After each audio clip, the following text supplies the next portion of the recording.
Sir आज senate में senator बहरमन तंगी साहब इन्होंने तमाम सोशल मीडिया नेटवर्क्स पर पाबंदी के लिए करारदाद जमा करवाई है और इलेक्शन से पहले भी उन्होंने इलेक्शन के अल्तवा के लिए करारदाद की खामोश हिदायत की थी जिस पर हिमायत की थी उनकी तरफ से। फिर पार्टी ने उन्हें शो कॉज नोटिस जारी किया था, जबकि पीपल्स पार्टी 4 सदर डिस्ट्रिक्ट चैप्टर के सदर ने उन्हें पार्टी से निकालने का ऐलान किया था, लेकिन वो अब भी सेनेट पे पीपल्स पार्टी के टिकट पर मौजूद हैं। तो क्या बहरमन तंगी पीपल्स पार्टी में है सर या नहीं है? देखिए, बहरमन तंगी को मैंने बतौर सेक्रेटरी जनरल ही नोटिस दिया था और शोकॉज नोटिस दिया था। उसका जवाब उन्होंने दिया जो तसल्ली बख्श नहीं था। तो हमारे पार्टी रूल्स के मुताबिक हमारे डिस्ट्रिक्ट प्रेसिडेंट ने उनको पार्टी की रुकनीत खत्म कर दी। जब रुकनीत खत्म होगी तो फिर वो is no more party senator. लेकिन क्योंकि अब 11 तारीख को उनकी वैसे भी रिटायरमेंट है, 10 दिन बाद 8 दिन बाद उनकी रिटायरमेंट है, तो वो जो उन्होंने रेजोल्यूशन मूव किया है उसका पीपल्स पार्टी के साथ कोई तल्लक नहीं है। बहरमन तंगी का भी जो बेटा था वो ANP में चला गया है और इनकी वापसी कम से कम पाकिस्तान पीपल्स पार्टी के साथ बहरमन तंगी की कोई नहीं है। सही, बहुत बहुत शुक्रिया आपका। नैयर बुखारी साहब पार्टी के सीनियर रहनुमा और जनरल सेक्रेटरी प्रोग्राम में मेरे साथ मौजूद थे। आपके वक्त का बेहद शुक्रिया। प्रोग्राम में इस वक्त बात करने के लिए हिबा फवाद मुझे इस वक्त ज्वाइन कर चुके हैं। बहुत शुक्रिया आपका, thank you so much for joining us. सबसे पहले तो ये बताइए फवाद साहब की तबीयत कैसी है, राब्ता है? फवाद साहब की कोई पिछले 4-5 दिनों से जो तबीयत है वो थोड़ी नासाज है। उनको अर्थराइटिस और यूरिक एसिड और जॉइंट पेन बहुत ज़्यादा बढ़े हुए हैं, जिस वजह से ही couldn't come to the court. हमने फिर उन्होंने अडियाला से ही मेडिकल अपना भिजवाया और इसकी वजह से वो फ्राइडे को थर्सडे को पेश नहीं हुए थे अदालत में, तो हमने मेडिकल उन्होंने भिजवा दिया था। और ड्यू टू हैंडकफ क्योंकि जॉइंट्स पे वो लगती है तो वो भी एक बहुत पेनफुल हुआ है इस वक्त ना, क्योंकि वो हथकड़ी खुल नहीं रही है और वो उसमें आना जाना काफ़ी डिफ़िकल्टी का सामना है उनको अभी ना। अच्छा ये बताइए, फवाद चौधरी ने पहले तहरीक इंसाफ छोड़ी, फिर इलेक्शन में तहरीक इंसाफ ने उन्हें टिकट भी नहीं दिया, इनफैक्ट आपने भी अप्लाई किया, लेकिन अब जिस तरह के बयानात फवाद साहब की तरफ से आ रहे हैं उससे ये तासुर उभर रहा है कि शायद वो तहरीक इंसाफ की तरफ वापसी की ख्वाहिश रखते हैं। सबसे पहली बात ये कि हमने कोई भी टिकट अप्लाई नहीं किया था वहाँ पे। हम लोग एक आज़ाद उम्मीदवार की हैसियत से हम दोनों ने अपने पेपर जमा कराए थे। सही। तो अगर ये कॉन्सेप्ट है लोगों का कि जी हम इंक्लाइंड हैं अभी और हमने टिकट लेने की कोशिश की, तो मैंने तो किसी से रब्ता नहीं किया था और क्योंकि वो भी जेल में थे तो उन्होंने भी ऐसे किसी से रब्ता नहीं किया।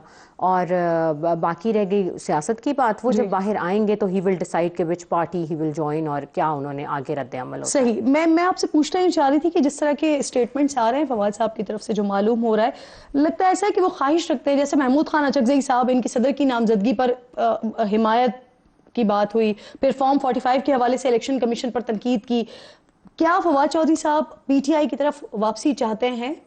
देखिए, इसको आप ये नहीं कह सकते कि PTI की तरफ वो जा रहे हैं, क्योंकि आपको पता है इस वक्त जब इलेक्शन हुए हैं तो अपोजिशन बहुत स्ट्रॉन्ग उससे आई है और उनका पलड़ा काफ़ी भारी है हुकूमत की तरफ। अगर आप देखें तो अगर उन्होंने अचकजई साहब को नॉमिनेट किया है सदर के उस पर, तो ठीक है, अच्छा उस पर कहने का मेरे ख्याल से इसमें आप ये नहीं कह सकते कि वो PTI जाना चाह रहे हैं या आना चाह रहे हैं। लेकिन इसके ऊपर मैं आपको यही कहूँगी कि वो ही डिसाइड करेंगे और सबको पता है 45 वाले हैं कि 47 वाले हैं, अभी तक मसला नहीं हल हो रहा ना कि कौन से वाले हैं। आप इस बात को ज़्यादा बेहतर तरीके से कंफर्म कर सकती हैं ना, क्या फवाद साहब आना चाहते हैं वैसे PTI की तरफ वापस? पहले तो हमारा मेन है ना मकसद जी, we want him back from the jail, क्योंकि बच्चियां बहुत ज़्यादा सफ़र कर रही हैं, एक मेंटल स्ट्रेस से गुजरना है।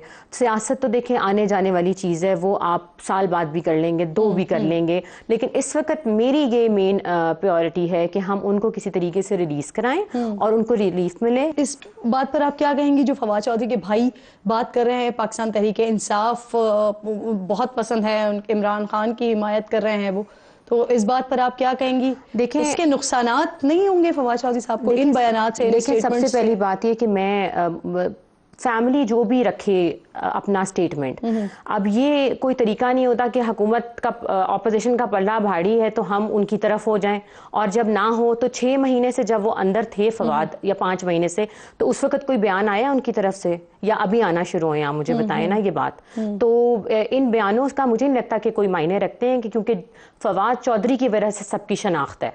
اگر وہ سوللی کوئی پارٹی جوائن کرتے ہیں یا بیان دیتے ہیں تو وہ ان کی کوئی اہمیت نہیں رکھتی میرے خیال سے, وہ اپنا اس پہ کرتے ہیں. کیونکہ اگر یہ لیگل ایڈوائزر بھی رہے ہیں سو کالڈ خان صاحب کے, تو وہ بھی فواد صاحب کی وجہ سے ہی تھے, کیونکہ فواد صاحب بہت ایک سینئر عہدہ رکھتے تھے پی ٹی آئی کے اندر, اور جتنی بھی ان کی ریکگنائزیشن ہے پوری فیملی کی وہ فواد چوہی صاحب کے نام سے ہی. تحریک انصاف کی طرف سے کسی بھی قسم کی کوئی معاونت, کوئی قانونی معاونت آپ لوگوں کو مل رہی ہے ان کی قانونی ٹیم کی طرف سے؟ نہیں جی, نہ میں نے مانگی ہے. ہمارے جی اپنے لائر ہیں کیسر امام صاحب, ہی از ہینڈلنگ آل فواد صاحب کے کیسز, اور جتنی بھی ان کی اپیلز ہیں ہائی کورٹ میں, اور جتنے بھی ان کے کیسز آپ کے جوڈیشل کمپلیکس میں ہیں آل اوور جتنے بھی ہیں, تو he is a legal adviser and he is solely handling all the cases. حمایت پی ٹی آئی کی طرف سے ہم نہ میں نے مانگی اور نہ کبھی ہوئی.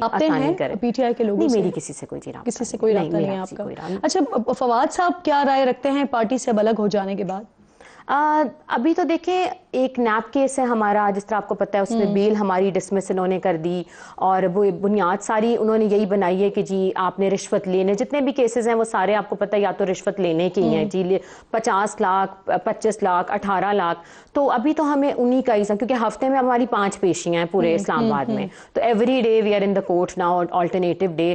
لیکن مجھے بس ایک بات کا افسوس یہ ہے کہ ہمیں ایس ایس پی اڈیالہ جو ہیں اسد وڑائچ صاحب, ان کی طرف سے مجھے اور میری بچیوں کو بہت مشکلات کا سامنا ہے. میں آج ہی آپ کے فورم پہ کھلا کہہ رہی ہوں کہ ہمارے سر کے اوپر پولیس اہلکار کھڑے کیے جاتے ہیں جب ہم ان سے ملتے ہیں, ڈسپائٹ کہ I have a court order, جس کو میں اب کنٹیمپٹ فائل کرنے لگی ہوں کورٹ کے اندر.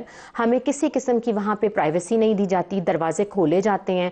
اگر کوئی انہوں نے مجھے, کیونکہ وہ ہی ہمسیلف از اے لائر, تو اگر انہوں نے مجھے کوئی پوائنٹ لکھانا ہے تو ہم سے پیپر چھین لیا جاتا ہے کہ جی you not allowed to give any notice, write something, اور وہ پیپر پہلے چیک ہوتا ہے سارا. پتہ نہیں بھائی, دیکھیں یہ آپ کا جیل مینول میں آپ کا رائٹ ہے کہ میری اور میرے ہسبینڈ کی بات کوئی بھی پرائیویٹ آدمی نہیں دوسرا بندہ سن سکتا.